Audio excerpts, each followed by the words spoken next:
Olá, pode chegar mais que está no ar mais um Fala Vereador, programa que traz informações importantes para você e, claro, uma prestação de contas sobre o serviço dos vereadores, o trabalho desenvolvido aqui na Câmara Municipal de Jaú. No programa de hoje nós temos a honra de receber o vereador Roberto Carlos Vanucci, que vai bater um papo com a gente. Vanucci, muito obrigado por sua presença. Eu que agradeço, Paulo. Quero aproveitar que é a nossa primeira entrevista que nós estamos aqui junto. Quero saudá-lo, cumprimentá-lo, dizer que para nós é uma honra ter um profissional da sua envergadura na nossa TV Legislativa. Então, bem-vindo aqui conosco, né? E a vocês que nos assistem aí através da TV Câmara, estamos mais uma vez aqui para esclarecer algumas questões e falar da situação política do nosso município. Bom, agradeço pelas palavras, né? A equipe tem tido muito empenho para que a gente possa desenvolver um trabalho legal. É importante o apoio, a confiança de toda a Câmara Municipal, dos senhores vereadores também. Vereador, vamos começar falando do Setembro Verde, projeto de lei que deu entrada aqui na casa, de sua autoria, foi aprovado e hoje nós temos a lei Setembro Verde, inclusive o símbolo no seu paletó, que diz respeito, faz referência ao Setembro Verde. O que é essa data comemorativa? Perfeitamente, né? Como vocês podem observar aí no sofá de casa, né?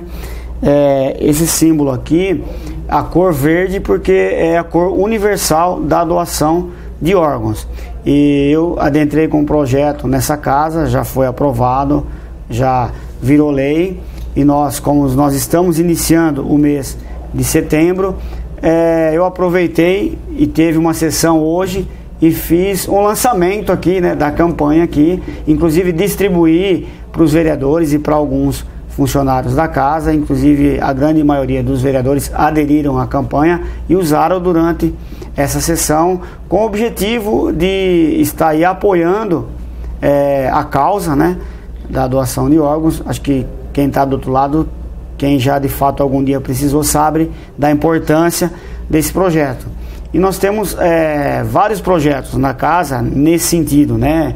O mês azul, o mês rosa, enfim, e agora nós temos o Setembro Verde. Mas eu fiz uma parceria juntamente com o Hospital Amaral Carvalho, outras entidades também, e também com o setor público e o setor privado. Eu vou aqui explicar como que vai ser esse Setembro Verde. O objetivo do projeto é, na realidade, estar orientando e conscientizando as pessoas e até, eu diria, desmitificando, né? Porque existe um certo mito. Poxa, eu posso doar, não posso, isso dói, como que é, né? Porque existem dois tipos de doação. Você pode doar em vida e você pode doar após a morte. A doação em vida, vou citar aqui um exemplo, a doação de medula óssea, que é feita aqui no nosso município, no Hospital Amaral Carvalho. E a doação pós-morte, aqui aproveitando já que nós estamos aqui diante das câmaras, para você que está nos acompanhando, para você ser doador é muito simples. Você não precisa nem assinar nenhum documento, basta você está comunicando a alguém próximo da sua família que você tem intenção de se tornar um doador, e claro que quando o dia chegar, né, que essa pessoa vier a falecer, a família já tendo, né, essa autorização verbalmente da pessoa, aí sim ela vai falar que a pessoa é doadora, vai assinar um documento, né, permitindo com que seja feita uma análise, uma avaliação dos órgãos que estariam sendo doados aí no caso. Quer dizer, pela nossa legislação hoje, basta que a pessoa se manifeste: olha, eu quero ser doador de órgão. E aí, após a morte, um familiar pode comprovar isso: olha, queria ser doador mesmo, e aí a doação ocorre se houver a possibilidade. Isso, porque aí vai passar também por um corpo clínico para fazer uma análise do estado em que se encontra. Depende das causas da morte, o aproveitamento desses órgãos. Justo, né? O aproveitamento dos órgãos, para ver que órgãos poderiam ser aí reaproveitados no caso. É importante também aqui salientar que a Santa Casa de Misericórdia de Jaú é a receptora dos órgãos, né? Então, com certeza, quem for doador vai ser na Santa Casa de Misericórdia que esses órgãos vão ser ali retirados e depois para serem transplantados para outras pessoas. E também eu queria falar um pouco da campanha, essa parceria com o Hospital Amaral Carvalho. Quem está confeccionando, né, esses laços aqui que simbolicamente representam o mês Setembro Verde é a entidade Ana Marcelina, que é ligada ao Hospital Amaral Carvalho, e lá nós temos um grupo de voluntários que, né, se predispuseram aí a estar confeccionando esses laços. Nós também teremos a participação do Grupo Remédicos do Riso, porque serão ministradas algumas palestras. Inclusive, vou citar aqui como referência, né, o doutor Eduardo, que é do Amaral Carvalho, vai estar fazendo uma palestra aqui no Cine Municipal. Nós não temos ainda definido a data, mas é na última semana desse mês de setembro. E o Grupo Remédicos do Riso vai estar fazendo a divulgação dessas palestras, por exemplo, nas escolas onde tem alunos cursando enfermagem, cursando psicologia, mas também é importante aqui deixar claro que o público também é aberto ao público em geral, né? As pessoas que quiserem estar se informando, quiserem estar se inteirando sobre o assunto, elucidando, né, essas questões do que eu falei, a questão de desmitificar, né? Quer dizer, a importância maior não é nem ter oficialmente lá no calendário, olha, setembro é o Setembro Verde para conscientização sobre a importância na doação de órgãos. O fundamental é que, como existe essa data comemorativa formalmente, as pessoas são estimuladas a fazer esse trabalho voluntário, a desenvolver atividades que envolvam toda a comunidade. Isso, justamente. Por isso da gente usar esse símbolo, isso desperta uma curiosidade. Claro que algumas brincadeiras, né? Ah, você é palmeirense? Não. Aí a gente também, com senso de humor, procura esclarecer para a pessoa. Diz que é 15 anos e fica tudo certo. Diz que é 15 de Jaú e tá tudo certo. Não, mas aí a gente entra, não vou entrar aqui no mérito, né, da doação, porque acho que isso cabe a uma pessoa tecnicamente competente, né? Só aproveitando o assunto, claro, vereador, antes de fechar esse assunto a respeito da doação de órgãos, o senhor disse sobre a doação em vida e a doação também após a morte. Isso. A doação em vida citou o caso do transplante de medula óssea, que é desenvolvido aqui pelo Hospital Amaral Carvalho, em Jaú. Inclusive um hospital que foi pioneiro em alguns tipos desse transplante, né, em algumas situações. Eu me lembro bem quando estava trabalhando em Bauru e vim até aqui para fazer a reportagem do transplante 1000. Quer dizer, já passou bem desse número, é um número muito expressivo em transplantes de medula óssea que salvaram a vida de muita gente. A gente usa, né, o Hospital Amaral Carvalho como referência, que é uma referência nacional, não só oncológica, mas também nesses outros casos que, inclusive nesse que você acabou de citar. E lembrando que a doação, no caso da medula óssea, existe um cadastro nacional e você fica cadastrado, né? Quando existe um paciente que é compatível com o seu cadastro, aí você é acionado para fazer a doação efetivamente. E para ingressar no cadastro, é possível aqui mesmo no Hemonúcleo em Jaú. É bem possível simples. No Hemonúcleo em Jaú, porque inclusive no último Fórum da Alegria, que é um evento que acontece, né, que é o Grupo Remédicos do Riso, que é um grupo voluntário, eles deixaram para as pessoas que foram participar, tinham em média aproximadamente umas 300 pessoas, né? E inclusive o Eduardo deu uma palestra lá no fórum e fez o cadastramento de algumas pessoas ali interessadas. E esse cadastro ele fica aberto no Hospital Amaral Carvalho. Para quem está aí nos assistindo e quiser já ir lá para o Amaral, já está liberado para fazer o cadastramento. E a gente costuma dizer que quando você acha alguém compatível, é como se você ganhasse na loteria, né? Porque é muito difícil você encontrar alguém que é compatível à doação de órgãos. E esse cadastro nacional é integrado com o cadastro do mundo todo, enfim, às vezes surge um doador na Alemanha, nos Estados Unidos. Até um pouco mais complexo, né? Mas eu acho que quando a pessoa ela acha alguém que é compatível, ela pode dizer que ela ganhou na loteria. Uma pessoa em Jaú cadastrada pode de repente salvar a vida de alguém em qualquer parte do mundo por meio desses cadastros. É um trabalho bem interessante e que o vereador chama atenção para isso com o Setembro Verde. É mais um projeto em prol da vida, né, Paulo? Ô, vereador, mudando de assunto agora, um tema que foi muito abordado nas últimas sessões da Câmara Municipal, a situação do contorno rodoviário de Jaú. Rodovia Comandante João Ribeiro de Barros, que circunda a nossa cidade. Alguns acessos à cidade e acessos da cidade para a rodovia foram fechados nessas últimas semanas com obras que estão sendo realizadas. E o senhor já entrou nesse assunto há algumas semanas também para tentar saber o que está sendo feito. Algumas semanas atrás, inclusive eu fui procurado por alguns comerciantes que estavam preocupados com o fechamento de algumas entradas e que eles previam que de fato iria prejudicar, né, a situação do comércio e em função também da própria situação que nós passamos, essa crise econômica com o fechamento de algumas empresas, com o fechamento de alguns estabelecimentos, de algumas lojas, é pertinente essa preocupação. E aí, atendendo às pessoas que me procuraram, eu fiz um requerimento endereçado ao DR, Departamento de Estradas e Rodagens, mas para ser franco para você, até agora ainda não obtive nenhuma resposta.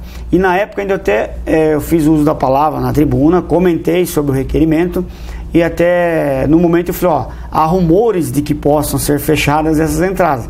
E infelizmente, ou felizmente, eu não sei, porque assim, eu tenho alguma informação que ela não é oficial, que eles têm um levantamento estatístico de que com o fechamento dessas entradas, claro que não só no município de Jaú, mas esse levantamento é a nível estadual, que com o fechamento dessas entradas eles conseguem reduzir o número de acidentes, né? Seria um estudo técnico nessa situação. Então seria assim uma justificativa até plausível por essa questão. Mas do o senhor fechamento. Não recebeu ainda a resposta? Não recebi, eu continuo no aguardo dessa resposta. Eu entendo que o assunto ele vai além do que essa questão que eu pontuei, que é a questão dos comerciantes estarem preocupados, né, com o andamento dos seus negócios em função da crise, mas também a população tem reclamado muito porque tem dificultado, né? Você pega nos bairros periféricos, eles já estão acostumados que a via de acesso àquelas entradas para, por exemplo, para se dirigir para o 7º distrito, para o seu local de trabalho. E com esses fechamentos, eles têm que dar uma volta ainda maior, dificultando o seu dia a dia e aí o seu acesso ao trabalho ou mesmo ao centro para fazer as suas compras. Mas eu prefiro ficar aqui, né, no aguardo da resposta, para depois também emitir a minha opinião com mais informações, para ser até uma opinião mais assertiva sobre esse assunto. Os próprios acessos ali próximos à Avenida Frederico Ozanam, a entrada do cemitério, a famosa entrada do cemitério, foram fechados também, dentro desse trabalho mais amplo que está sendo desenvolvido. O senhor acredita que esses fechamentos sejam confirmados, irreversíveis? Porque assim, eu não sei se reversíveis. Eu me lembro de uma situação, claro que, digamos que é um pouco diferente, mas nós ouvimos também rumores de que poderia se fechar a base, né, da Polícia Rodoviária. E na época eu fiz um requerimento e enderecei ao Alexandre, né, que é o secretário de Segurança Pública, questionando sobre essa questão do fechamento. Até quando se começou a falar sobre a abertura daquela rua que passa atrás da base, né? Que aliás foi feito e deu um novo acesso. E em algumas cidades já tinha ocorrido o fechamento de algumas bases, né? E aí levantou esse assunto e acho que foi importante também o trabalho da imprensa, né? De estar fomentando esse assunto e debatendo junto com a população, e depois nós obtivemos uma resposta de que a base não ia ser fechada, não ia ser retirada, e que bom, né? Graças ao serviço que ela tinha prestado ao município. Mas eu acho que assim, o que é triste, eu diria assim, que antes da resposta já se concretizou o fechamento. Não houve uma discussão prévia com essa comunidade. Justo, mas eu acho que de repente não pode ser que não seja reversível, né? Que a gente consiga mudar essa história, dependendo da resposta também, né? Se há um estudo técnico em cima disso, a gente tem que aguardar, né, Paulo? Tá certo. Vereador, vamos mudar de assunto agora. O senhor falou da base da Polícia Rodoviária, do possível fechamento, que foi comentado em muitos lugares, e no final das contas a base continua em operação aqui na cidade de Jaú. O senhor falou sobre segurança pública várias vezes nas últimas sessões da Câmara, durante a palavra livre, já fez requerimentos, indicações. É um trabalho que o senhor tem, uma gestão junto propriamente à Secretaria Estadual de Segurança Pública, enfim, gostaria que o senhor falasse um pouco sobre isso. É um assunto também que eu diria que nos preocupa muito, que é a segurança pública hoje no nosso município.